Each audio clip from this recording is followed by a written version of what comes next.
Hello everybody, welcome back to my channel. That's me, your English instructor Riaz Eshaan. Hope you will be okay.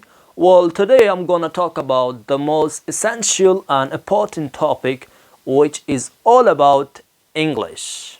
Right? That we are still confused that what is English, right? We say all the time English, English. You should learn English, we should learn English, you must learn English, but we don't know that what is English actually, right? And this video I will teach you that what is English exactly. Besides that, I would like to talk about its importance, that why is it important to learn English?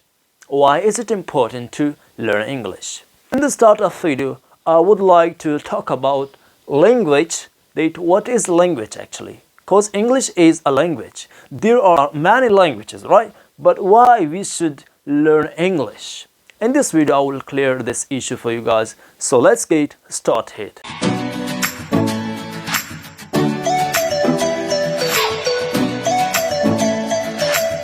په نننۍ ویډیو کې به زه تاسو ته دا ښایم چې انګلیش څه ته وایي. موږ تاسو همیشه دا وایو چې هلکه انګلیش زده کړه، هلکه ته انګلیش زده کړه، هلکه هغه انګلیش نه زده کوي. انګلیش څه شی دی؟ انګلیش اخر څه دی؟ په دې ویډیو کې به تاسو ته ښایم چې انګلیش څه ته وایي او انګلیش زده کړه ولې ضروري ده. زه غواړم چې دا ډسکس کړم چې لینګویج څه ته وایي اخر، ځکه چې انګلیش چې کوم ده دا یو زبان ده. دلته خو ډېر زبانونه دي که نه، لکه فار اګزامپل اردو هم یو زبان ده، عربي چې کوم ده عربي لینګویج عربي هم یو زبان ده، رشي چې کوم دا هم یو زبان ده، چاینز هم یو زبان ده. خو دا مونږ پهله زده کړو چې دا زبان څه ته وایي. صحیح، پهله به زه د دې ډسکس کوم، هغې نه وروسته به مونږ راځو چې انګلیش څه ته وایي. صحیح، لینګویج چې مونږ پښتو کې ورته ژبه وایو او اردو کې ورته زبان وایي. صحیح، دې ته په انګلیش کې ویلی شي لینګویج. اوس دا لینګویج څه ته وایي راځئ چې زده کړو. ښه، د لینګویج ډیفینیشن ما په بورډ باندې لیکلی، تاسو کتلی شئ. A system of communication used by a particular community or country. د دې مطلب دا ده چې لینګویج چې کوم ده دا یو نظام ده. لینګویج a system مطلب نظام ده. صحیح، د سیسټم اف کمیونیکیشن د باتچیت د خبرو کولو یو نظام ده چې هغه استعمالیږي یو خاص پرټیکولر خاص کمیونټي یا د یو کنټري یا یو ملک اړه. صحیح، مطلب یو کنټري یو ملک دا ځکه یو هغې دپاره یو مخصوص یو زباني، هغه زبان د لینګویج ویلی شي. صحیح، چې یو کنټري یو مخصوصه علاقه هغه استعمالوي، کوم زبان چې دی استعمالوي هغه څه ویلی شي؟ لینګویج ورته ویلی شي او زبان ورته ویلی شي او ژبه ورته ویلی شي. صحیح، اوس امید لرم چې دا به تاسو زده کړي. تاسو د دې ډیفینیشن څه داسې هم کولی شئ. It is a source of exchanging of our thoughts, feelings and ideas. مطلب دا چې ته د دې فضارې سره د دې سره بدلولی شي، ته دې سره مطلب خپل پریزنټ کولی شي. تا چې کوم تھاټس دي، خیالات دي او فیلینګ دي، صحیح احساسات دي او ستا کومې آیډیز دي، دا ته څه کولی شي دې سره پریزنټ کولی شي. دې ته څه ویلی شي؟ لینګویج ویلی شي. مطلب ته په لینګویج سره، په یو زبان سره ته خپل فیلینګ چې کوم ستا وي هغه هم پریزنټ کولی شي. صحیح، تبدیل کولی شي، ایکسچینج کولی شي. صحیح ده، دا یو ذریعه ده. او خیالات چې کوم دی هغه هم شو کولی شي. صحیح ده، پرزنټ کولی شي. او ستا کوم چې مطلب آیډیز دي هغه هم څه کولی شي، هغه هم څه کولی شي، پرزنټ کولی شي. دې ته څه ویلی شي؟ لینګویج ورته ویلی شي. امید لرم چې پوه شوی به وئ. اوس راځو لینګویج ټایپ ته. لینګویج درې ټایپ دي. لینګویج موږ سره درې ټایپ دي. یو وربل لینګویج ته، یو نان وربل لینګویج ته او یو ساین لینګویج ته. وربل لینګویج څه ته وایي؟ وربل لینګویج دې ته وایي چې هر کله ته د یو څیز مطلب هر کله ته یو څیز ایکسچینج کوې په څه سره؟ په سپیکینګ سره. اورل چې ورته وایي، اورل طریقې سره یو کار چې اورل طریقې سره چې هر کله یو څیز پریزنټ کوې یا ایکسچینج کوې، دې ته څه ویلی شي؟ وربل لینګویج ورته ویلی شي. ایگزامپل، دوه کسان چې یو بل سره خبرې اترې کوي د وربل لینګویج استعمالوي. صحیح، د خبرې کول چې کنورسیشن ورته وایي، یا ټاکینګ ټو سم ون یا ټاکینګ ټو ایچ ادر، دې ته څه ویلی شي؟ وربل لینګویج ورته ویلی شي. صحیح، یو دا نان وربل لینګویج. نان وربل لینګویج دا هغه ده چې هر کله ته یو څیز ایکسچینج کوې په ریټن طریقې سره، په لیکلو ذریعې سره. صحیح، فار ایگزامپل ته مطلب یو چاته خط لیکې یا یو اپلیکیشن لیکې یا داسې نور څه چې تا چاته شو کوې، پریزنټ کوې، خو لیکلو طریقې سره په لیکلو طریقې سره یې ته څه ویلی شي نان وربل لینګویج ورته ویلی شي. صحیح ده. یو دا ساین لینګویج. ساین لینګویج څه ته وایي؟ ساین لینګویج دې ته ویلی شي چې هر کله ته یو څه ایکسچینج کوې، شو کوې، پرزنټ کوې په ساین سره، اشارو سره، سمبل سره. اگزامپل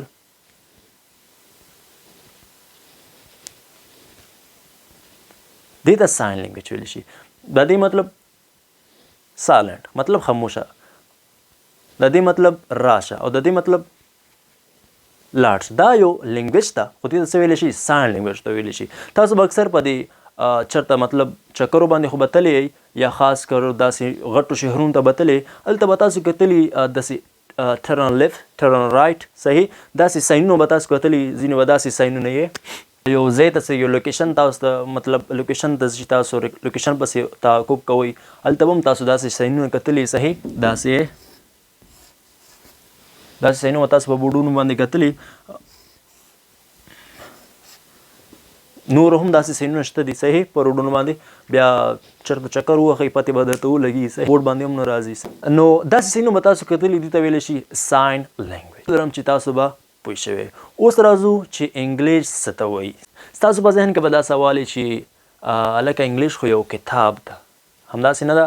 لکه چې که ته چا نه تپوس وکړې چې هلکه انګلیش څه ته وایي، هغه به وایي چې انګلیش خو یو کتاب ده. موږ چې کوم کتابونه سکول ته وړو په هغې کې یو کتاب انګلیش هم ده، لکه موږ سره ساینس ته، اردو ده، میتھمیټکس ته، رایټ همدغه شان انګلیش هم ده، هغه هم یو کتاب ده. ټول کتابونه دي خو انګلیش هم یو کتاب ده. خو نه، کې انګلیش یو زبان هم ده. مطلب دا چې نه، انګلیش یو زبان هم ده، کتاب نه ده. انګلیش یو زبان هم ده. ګورئ نه، it is a language. دا یو لینګویج ده، مطلب دا یو زبان ده. صحیح. which is not phonetic language. د دې څه مطلب شو؟ د دې مطلب دا ده چې انګلیش هغه شان نشي پروننس کولی، هغه شان نشي تلفظ کولی، پروننسیشن هغه شان نه ده څنګه چې لیکلی شي. دا کومه بلا شوه؟ دا بلا نه ده، دا انګلیش ده. صحیح. دا بلا نه ده، دا انګلیش ده. خو عجیبه ده چې هر کله ته د انګلیش مطلب ټپس او ټریک وپېژنې، بیسک قوانین، رول او ریګولیشن یې وپېژنې، بیا انګلیش ډېر اسان ده. صحیح. خو راځئ چې دې باندې خبرې وکړو چې which is not phonetic language. د دې مطلب دا ده چې انګلیش هغه شان نشي ویلی څنګه چې لیکلی شي. فار ایگزامپل موږ سره اردو ده. صحیح. موږ اردو څنګه چې لیکو هغه شان وایو هم. هندي ده، پښتو ده، عربي ده. صحیح. عربي هم ده، هغه فونیټیک لینګویج دی، څنګه چې لیکلی شي هغه شان ویلی شي. خو لینګویج انګلیش چې کوم ده، دا هغه شان نشي ویلی څنګه چې لیکلی شي. راځئ چې اگزامپل یې درکړم.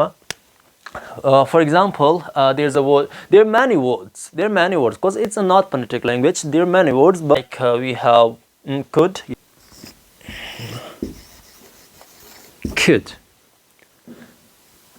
If you spell it, you will spell like this: COULD, right? Definitely you will pronounce it like cold, but it's not cold.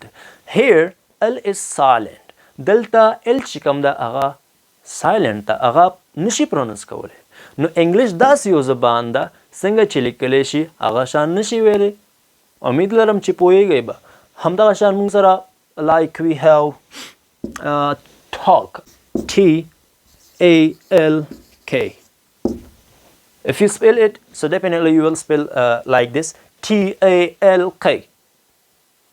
Definitely you will pronounce it like talk, but it's not talk, it's talk. L is silent, right? So this is called English. English, sometimes it becomes, a weird. Sometimes it becomes weird. But if you know its basic rules and regulation, basic tips and tricks, English is the easiest language then. If you know the basic rules and regulation, tips and tricks of English grammar. اوس راځو چې انګلیش ضروري ولې ده. ټول نه مخکې خو دا خبره چې انګلیش دا یو انټرنیشنل زبان ده. انګلیش دا یو انټرنیشنل زبان ده. د دې مطلب دا ده چې انګلیش په یو خاص ځای پورې خاص نه ده. لکه فار ایگزامپل انګلیش صرف په امریکا پورې چې امریکن دغه نیټیو سپیکر دا غیزه پورې خاص نه ده. ټوله دنیا کې ورلد وایډ انګلیش کوم دا سپیک کولی شي دی باندې مطلب خلک خبري او اترې کنورسیشن پک کوي. نو انګلیش زده کول ځکه ضروری دی. انګلیش ځکه ضروری دی چې انګلیش یو انټرنیشنل زبان ده. فار ایگزامپل کچېرې تاسو وغواړئ چې زه د پاکستان نه رایټ مونږ پاکستانیانو فار ایگزامپل زه پاکستان یو بار ملک چا سره خبرې اترې وکړم نو ته نشي کولی چې هغې سره خبرې اترې وکړې ځکه چې هغې فار ایگزامپل ته یو رشین سره خبرې کوي صحیح تا ته پښتو درځي او هغې ته رشین ورځي نو تاسو نشئ کولی چې یو خپل منځو کې خبرې وکړئ. که چېرته تاسو انګلیش زده او هغې مطلب دې کس ته هم انګلیش زده هغه کس ته هم انګلیش زده نو یقینا دی کولی شي چې یو بل سره خبرې اترې وکړي. نو دې وجه نه انګلیش ته انټرنیشنل لینګویج وایي او ایزیست لینګویج ته یقینا انګلیش چې کوم ده دا ایزیست لینګویج ده چې هر کله تاسو د دې زده کړه سټارټ کړئ په دې کې صرف روانتیا غواړي بس صرف روانتیا چې لږ پکې روان شي بس نور به په خپله ځي پکې ځکه چې بس دومره خبرې اترې تا ته لږې درشي چې لږ پرې پوه شي چې دا به څنګه وایو دا به څنګه وایو نو یقینا دا زما خپل مطلب زما ایکسپیرینس دی چې ما کله انګلیش زده کوو چې لږ پکې روان شي بس ته به خپله بیا منډې وهئ پکې صحیح ده. او دا خبره چې نن سبا انګلیش په هر ځای کې یوز کیږي په هرې معاشره کې انګلیش زموږ په معاشره کې یو کردار ده داسې کردار چې دې نه خلاصون نشته. فار ایگزامپل که زه خبره وکړم زمونږ تاسو چې کوم کور کې زبان وایو او دا یو غټ پرابلم هم ده مونږ تاسو چې کوم کور کې زبان وایو هغه مونږ خپل نیټیو سپیکر مطلب پښتو وایو دې نه هم خلاصون ځکه دا مونږ نیټیو سپیک مطلب دا زمونږ نیټیو لینګویج ده وی پراود اف اټ مونږ په دې باندې فخر کوو صحیح شک پکې نشته. خو انګلیش وایم چې هر کله ته انګلیش زده کوې زمونږ غټه مسله دا ده چې مونږ په کور کې پښتو وایو صحیح مونږ سره داسې څوک نشته مونږ انګلیش زده کول هم ضروري داسې نه وایم چې مطلب ته پښتو پرېږده او انګلیش زده کړه داسې نه وایم داسې وایم چې کله مونږ انګلیش زده کوو زمونږ د کور مسله دا ده چې مونږ په کور کې پښتو وایو. سکول ته چې لاړ شو اکثر سکولونو کې داسې دي چې هلته مونږ بیا اردو وایو صحیح خو غټه مسله دا راځي پکې چې هر کله مونږ اگزام ورکوو اگزام هغه بیا په انګلیش کې ورکوو انګلیش کې اگزام ورکو اوس به مونږ اگزام څنګه ورکو چې مونږ ته هلته سرخوړلی انګلیش راځي نه انګلیش مونږ ته نه راځي مونږ به اگزام څنګه ورکو نو یقینا مونږ به فیل یو ځکه چې صحیح ده زه خو پښتو کې په یو ټاپک باندې پوهېږم اردو ته اړوی شم خو زه نشم کولی چې خپل زما کم فیلینګ زما کم کنسپټ چې کوم پې کلیر شوی ده زه د دې یو ټاپک حقیقت پیژنم زه هغه څنګه پریزنټ کړم زه هغه څنګه ریټن باندې مطلب ولیکم ځکه چې زه په انګلیش نه پوهېږم نو انګلیش زده کول ځکه ضروري دي چې سبا ستا کوم خپل خیالات دي هغه ته خلکو ته وښیې خلکو ته پریزنټ کړې صحیح ده.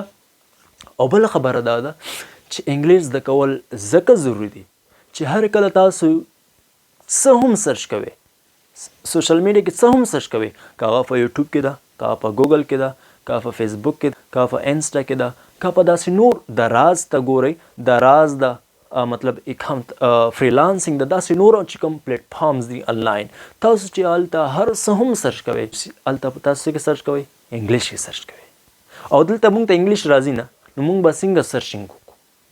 که تاسو چېرته کتابونه وګورئ د لیټریچر کتابونه سره وګورئ د انګلیش هغه هم په انګلیش کې دي صحیح شعرونه چې کوم دي هغه هم په انګلیش کې دي چې کوم مطلب په غټ لیول سره کتابونه راځي هغه په انګلیش کې دي او مونږ ته انګلیش نه راځي نو مونږ به څنګه یو څیز ریډ کړو چې مونږ ته انګلیش نه راځي نو انګلیش زده کول ډېر ضروري څیز ده دا زمونږ اپکمنګ جرني دپاره چې کوم ده داسې یو څیز ده داسې چې زه نشم بیانول چې انګلیش تاسو خو پوهېږئ چې انګلیش څنګه ځکه تاسو کې به ډېر داسې چې هغه به مطلب غټ عمر 35 to 40 وي تاسو ته پته لګېدلي چې انګلیش څنګه ضروري ده. مونږ تاسو چې هر کله بار لاړ شو جوب پسې لاړ شو یا په هر څه پسې لاړ شو هلته تاسو څه کوئ انګلیش تاسو نه غواړي او که نه مونږ اکثر فیلیږو هم په دې وجه هلکه ما نه خو انګلیش کې تپوسونه کول او ما ته نه راتلو نو ایسته مې پرېښوده ځکه چې ما ته راتلو نو د دې وجې نه زه وایم چې انګلیش زده کول